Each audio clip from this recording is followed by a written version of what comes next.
يا أيها الذين آمنوا صلوا عليه وسلموا تسليما.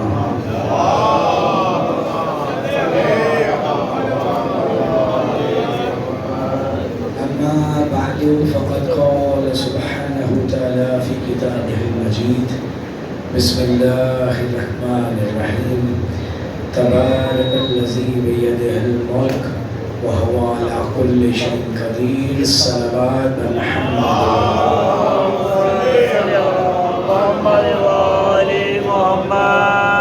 دعا ہے خدا حسین آپ سب کا عزائے حسین میں آنا قبول و منظور فرما، اور جو دعا آپ اپنے ساتھ لے کے آئے ہیں پروردگار عالم سے التجا ہے کہ کوئی بھی دربار حسین سے خالی دامن نہ بٹے.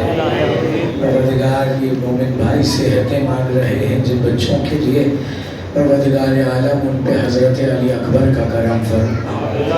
یا رب محمد وآل محمد بحق محمد وآل محمد، جو پریشان حال مومنین و مومنات ہیں ان کے لیے دعا فرمائیے کہ پروردگار عالم ہر مومن اور مومنہ کی پریشانی کو دور فرما. یا رب محمد وآل محمد بحق محمد وآل محمد بحق ولایت علی ابن ابی طالب، جو رزق مانگ رہا ہے اسے رزق کثیر عطا فرما، جو صحت مانگ رہا ہے اسے عزاداری کے لیے صحت عطا فرما، جو استطاعت مانگ رہا ہے اسے عزا خانہ حسین کی استطاعت عطا فرما. ہر عزادار کو اتنا عطا فرما کہ ہر عزادار بانی عزا ہو جائے.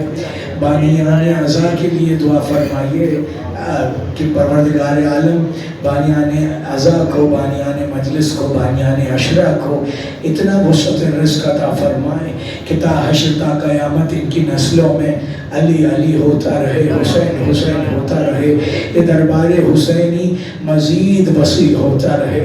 اس دربار حسینی پہ بانیان مجلس پر رحمتوں اور برکتوں کا نزول ہو.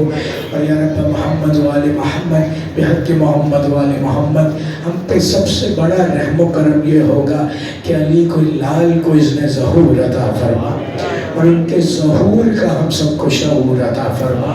ظہور امام زمانہ دعاؤں کی قبولیت کے لیے، حاجات کی قبولیت کے لیے بلند ترین صلوات.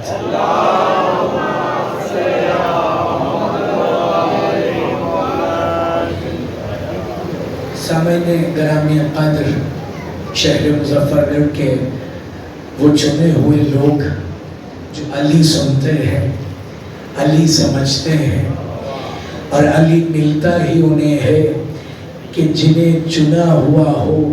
علی جچتا ہی ان پر ہے کہ جو چنے ہوئے لوگ ہوں. میں یہاں پر جس سورہ کے ذیل میں گفتگو کر رہا ہوں وہ سورہ مبارکہ سورہ ملک ہے. سورہ ملک، اللہ اگر کسی ملک کا ذکر کرے، یہ کوئی دنیا کا فلسفی بول نہیں رہا ہے، کائنات کا مالک بول رہا ہے کہ کوئی ایسا ملک ہے جو بابرکت ہے. اب یا تو مجھے کوئی بابرکت ملک دکھایا جائے یا مان لیا جائے جہاں جہاں علی کی صدا بلند ہوتی ہے وہیں پر اللہ کی برکت نازل ہوتی ہے. سلامت رہے.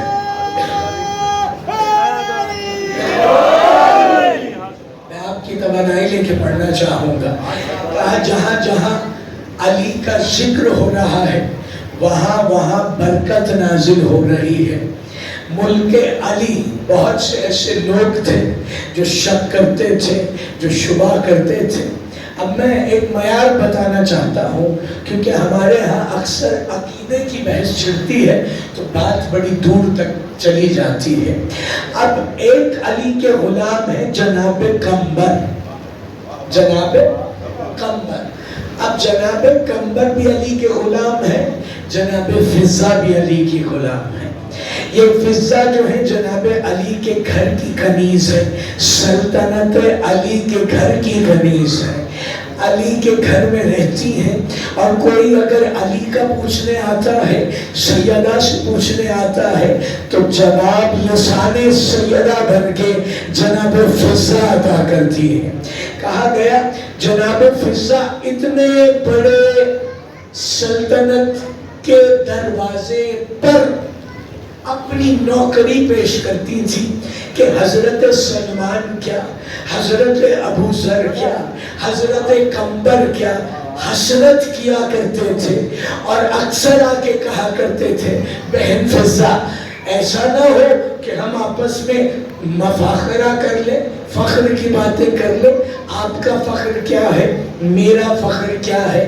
کہا ایک دن حضرت سلمان جیسے، جن کی کم سے کم میں نے بتایا تھا فضیلت یہ ہے کہ وہ مردہ زندہ کرتے ہیں دل بھر، وہ حضرت سلمان ایک دن مزید حسرت لے کر اور عقیدت لے کے در علی پہ آئے، در سیدہ پہ آئے، اور آ کے کہا بہن فضہ آج چاہتا ہوں کہ تجھ سے مفاخرہ کرو، فخر کی باتیں کرو، اور پھر دیکھتے ہیں کہ کس کا مقام زیادہ ہے، کس کا مرتبہ زیادہ ہے۔ علی عطا ہی اتنا کرتا ہے کہ فیصلہ بندہ خود بھی نہیں کر پاتا ہے کہ مجھے علی نے دیا کتنا ہوا۔ کہا بھائی سلمان حدیث رسول نہیں سنی، سیدہ محشر میں مہار پکڑوا کر ایک سواری پر بیٹھ کر آئیں گی، اور اسی سواری پر بیٹھ کر داخلے جنت ہوں گی۔ یاد رکھو جس سواری پر سیدہ سوار ہوں گی اس کی مہار فضہ کے ہاں۔ کیا شان ہے میری مولا علی کی۔ کہا یہ جھومتا ہوا عقیدت میں جھوم جھوم کر جب واپس آ رہا تھا تو کیا دیکھتا ہے، علی مسجد کے دروازے پہ کھڑے ہیں اور فقیروں میں روٹیاں بانٹ رہے ہیں۔ پریشان ہوئے شاید سننے والے۔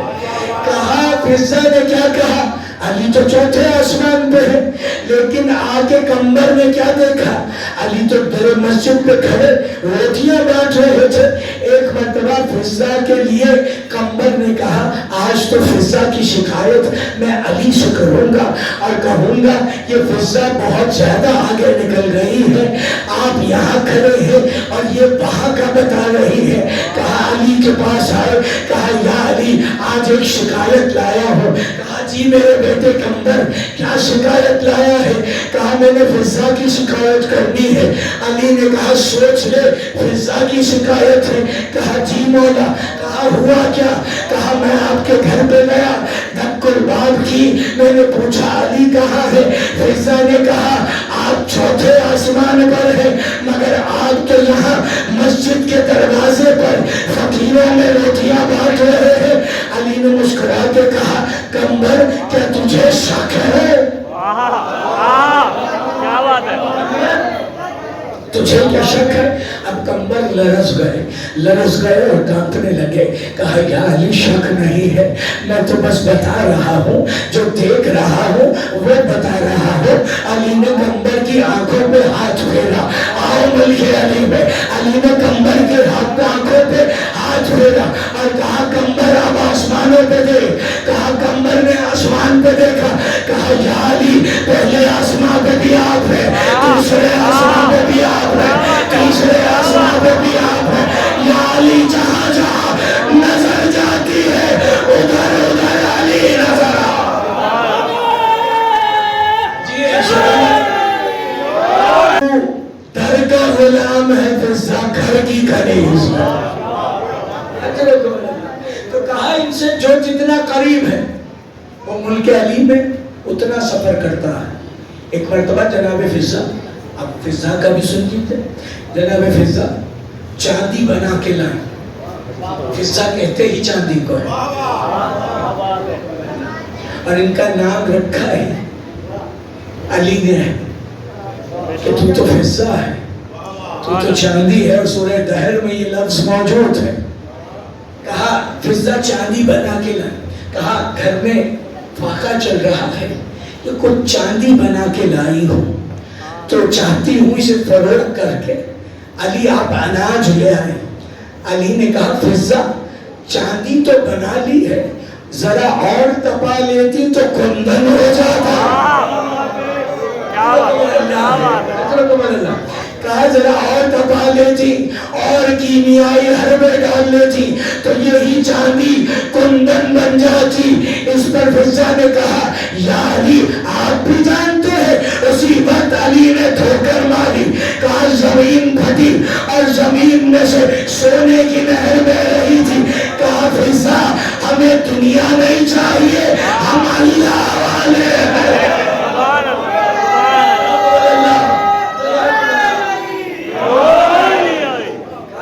ٹھوکر میں, اللہ اکبر, جن کی ٹھوکر میں سونا نکل رہا.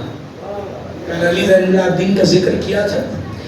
ایک شخص آتا تھا میرے مولا کے پاس, اور آتا تھا تو حج کے لیے, لیکن پہلے زیارت علی زین العابدین کرتا تھا. کہا ایک سال اس کی زوجہ نے کہا تو ہر سال امام کے پاس جاتا ہے, امام کے لیے اتنا کچھ لے کے جاتا ہے, کبھی مولا نے بھی کچھ دیا؟ کہا ان کی بارگاہ میں جا کے طلب ہی نہیں ہوتی. سبحان اللہ, سبحان اللہ, سبحان اللہ. جو ذکر علی سن رہے ہیں بہت سے پہلے یوں تھے, جیسے ہی نام علی آیا یوں ہو گئے, یا یوں ہاتھ بلند کرنے لگے. یہی تو علی ہے جو اتنی عزت بلند کرتا ہے کہ بندہ مانگنا بھول جاتا ہے, بانٹنا شروع کر دیتا.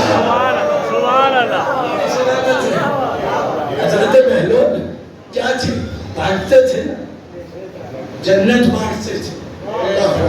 ذکر کریں گے کیونکہ علی کے عاشق کا ذکر ضروری ہے, کیونکہ دنیا جنت کی طلب میں نمازیں پڑھ رہی ہے, روزے رکھ رہی ہے, حج کر رہی ہے, زکوٰۃ دے رہی ہے, جہاد کر رہی ہے, خمس دے رہی ہے, امر بالمعروف کر رہی ہے, نہی عن المنکر کر رہی ہے, تولہ کر رہی ہے, تمنا پتہ نہیں کر رہی ہے کہ نہیں.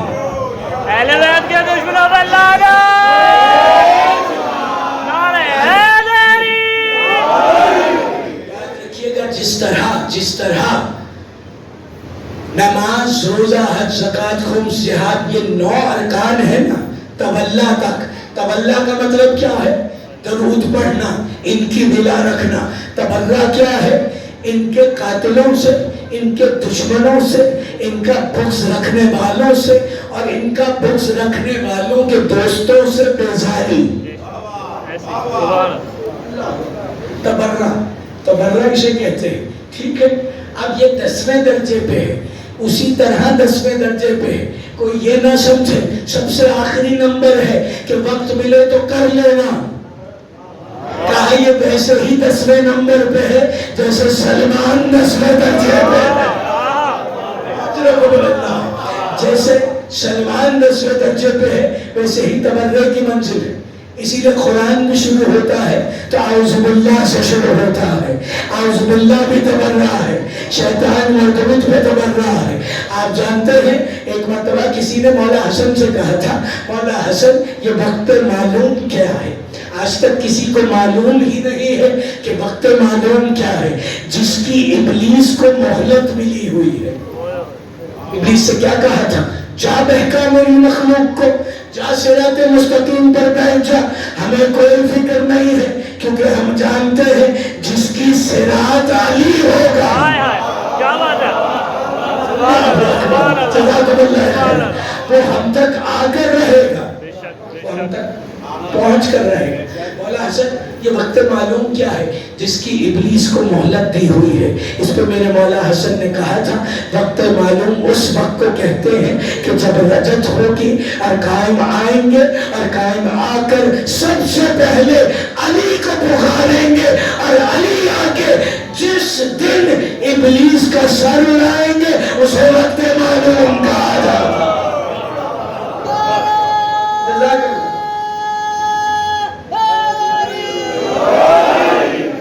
اس سے پہلے اس ابلیس پہ تبرہ ہے. ایک تبرہ آٹومیٹک بھی ہے, اتنا علی علی کرو کہ منہ بگڑ جائے, زبان گندی کرنے کی ضرورت کیا ہے, ان کی نسلیں گندی کرنی چاہیے.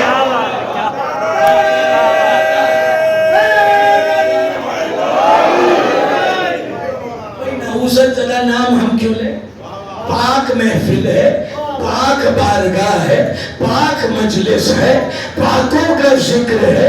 ناپاکوں کا نام لے کے کیوں ابلیس کو دعوت دیں گے؟ یہ مجلسیں وہ ہے جو علی کی بتائی ہوئی سراج ہو رہی ہے. اسی لیے ہمیں کسی بھی دور میں نہ ابلیسیت کا خوف تھا نہ یزیدیت کا خوف ہے. کہا مولا کی بارگاہ میں آتا ہے اور آ کے کیا کہتا ہے؟ مولا کچھ نہیں چاہیے، آپ کی زیارت کرنی تھی. زوجہ نے کیا کہا کہ ہمیشہ دے کے آتا ہے، کچھ لے کے نہیں آتا. کہا میں ان سے مانگنے نہیں جاتا. کہا اگلا برس آیا، پھر حج کا زمانہ آیا، پھر بارگاہ امام میں آیا. امام نے جیسے ہی اسے آتے دیکھا تو کہا اے عبداللہ ذرا لگن اٹھا اور ہمیں وضو تو کرا دے. عبداللہ ادھر آ، ہمیں ذرا وضو تو کرا دے. اب جو جملے ہیں اگر میں اس میں کھو گیا تو وہ بڑے عجیب جملے ہیں. کہا سید سجاد نے جب آستین سے اپنے کرتے کو ہٹایا تو عبداللہ کی نگاہیں امام کے بازوؤں پر پڑی. توجہ چاہتا ہوں. کہا وضو کرا رہا ہے اور امام کے بازوؤں کو، کلائیوں کو دیکھ رہا ہے اور اس میں محب ہو رہا ہے. اس پر کہا عبداللہ اتنا محب نہ ہو، حاضر جلد رسول اللہ. کہا اس میں محب نہ ہو، یہ رسول کی جلد ہے، ذرا زمین پہ دیکھ. کہا اپنی آنکھوں کو صاف کیا، زمین پہ دیکھتا ہے کہ ہیرے جواہرات پڑے ہوئے ہیں. جو قطرہ سجاد کے ہاتھوں سے ٹپک رہا ہے، کوئی موتی بن رہا ہے، کوئی گوہر بن رہا ہے، کوئی عقیق بن رہا ہے، کوئی ہیرا بن رہا ہے. کہا جا اور اپنی زوجہ کو دے دینا اور اس سے کہنا سوالی کا سوال ہمارے علاوہ کوئی اور پورا کرتا نہیں.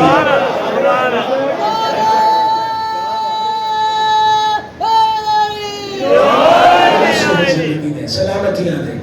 کہا سائل کی صدا، سائل کی صدا. بھائی سائل جو آیا تھا جسے 18 اہل سنت رابیان نے لکھا ہے، مسجد پہ آ کے کہا تھا اللہ تیرے گھر سے خالی جا رہا ہوں. پکارنے والا فقیر جسے علی نے انگوٹھی دی تھی، علی کو نہیں بلا رہا تھا، اللہ کو بلا رہا تھا. مگر کس نے جواب دیا؟ علی نے جواب دیا. کیا کہنے سیدنا جعفر صاحب کے کہ جب خدا کو پکارا علی آ گئے، جب علی آ گئے تو زندگی آ گئے. علی ہماری زندگی کا نام ہے، علی ہمارے جس بندگی کا نام ہے. یہ نام علی قسم سے عبادتوں کی قبولیت کی سند ہے. اور یہ ایام عزا اولاد علی کے ماتم کے دن ہے.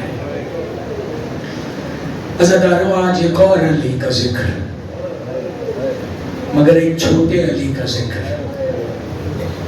اتنا چھوٹا علی کہ 6 مہینے کا ہے. کہا یہ وہ مظلوم بچہ ہے جس کی زندگی شروع ہی سفر سے ہوئی، جو کربلا پہنچا ہے تو 6 مہینے کا ہو چکا ہے. مولا آپ کو کوئی اور غم نہ دے سوائے غم حسین. آج ام رباب ضرور آپ کو دیکھیں گی اور دیکھیں گی کہ کون علی اصغر پہ کتنا گریہ کرتا ہے.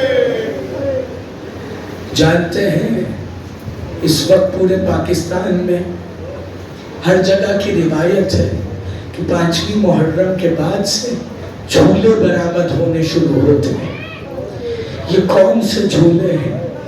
روایت بتاتی ہے یہ وہ جھولا ہے، یہ وہ جھولا ہے جس میں سب جانتے ہیں نا علی اصغر موجود تھے، لیکن حمید ابن مسلم کہتا ہے جب خیموں کو آگ لگائی گئی تھی نا تو یہ جھولا بھی خیمے میں جل گیا تھا۔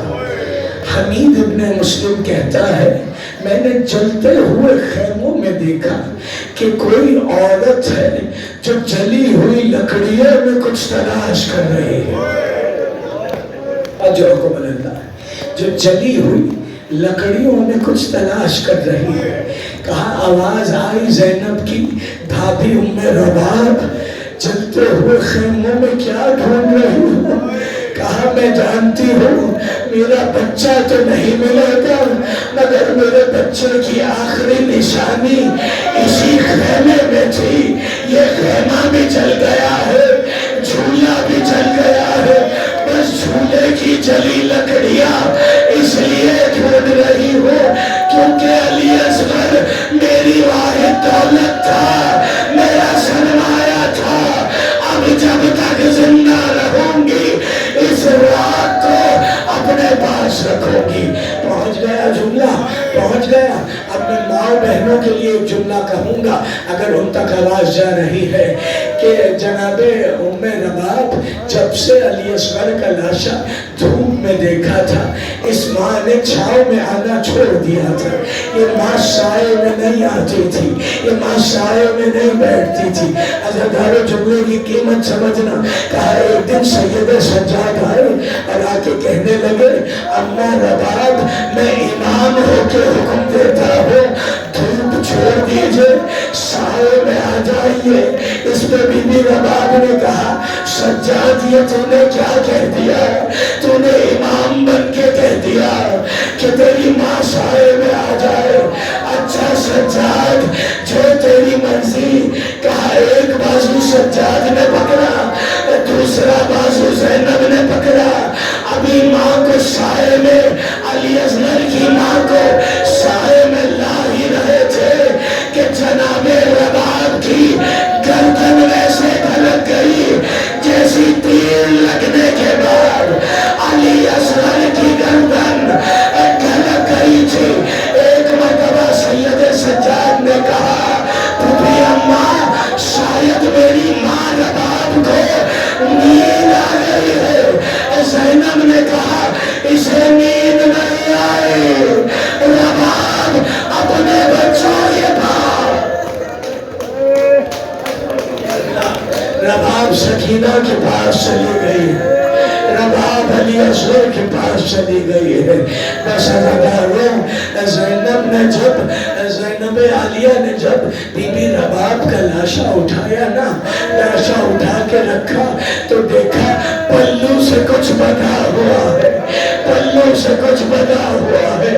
ایک مرتبہ زینب نے کھول کے دیکھا تو جھولے کی جلی ہوئی لکڑی، ساری زندگی میں ماں نے، ساری زندگی ماں جھولے کی جلی لکڑیاں اپنے پاس رکھے رہی۔ آج وہی جھولا تمہارے پاس آنے والا ہے جس کی جلی لکڑیاں، جس کی جلی لکڑیاں رباب کے دامن میں رہی۔ پتا ہے سید سجاد نے کیا کہا؟ کہا پھوپھی اماں ان لکڑیوں کو بندھا رہنے دو، یہ رباب کے ساتھ کوئی اور غم نہ دے۔ میں جانتا ہوں عزاداروں کے دل نازک ہیں، سخت روایت نہیں پڑھوں، بس اتنا سن لو کہ حسین نے جب علی اصغر سے کہا اے علی اصغر نانا کی امت کی بخشش کا معاملہ ہے، ایک بار خود پانی مانگ کے دکھا دے۔ کہا ننھے سے بچے نے ننھی سے زبان نکال کر سوکھے ہونٹوں پہ پھیری۔ کہا یزید کے لشکر میں کھلبلی مچ گئی، روکت مچ گئی، سب نے رونا شروع کر دیا۔ اللہ اکبر، اور آپ کو کوئی اور غم نہ دے۔ اسی موقع پر تیسرے ساتھ خدا اس پہ لعنت کرے، تیسرے ساتھ کہتا ہے اختا کلام الحسین، حسین کے کلام کو روکو ورنہ فوج میں انقلاب آ جائے گا۔ اس پہ حرملہ ملعون کو بلایا گیا، کہا حرملہ اپنا تیر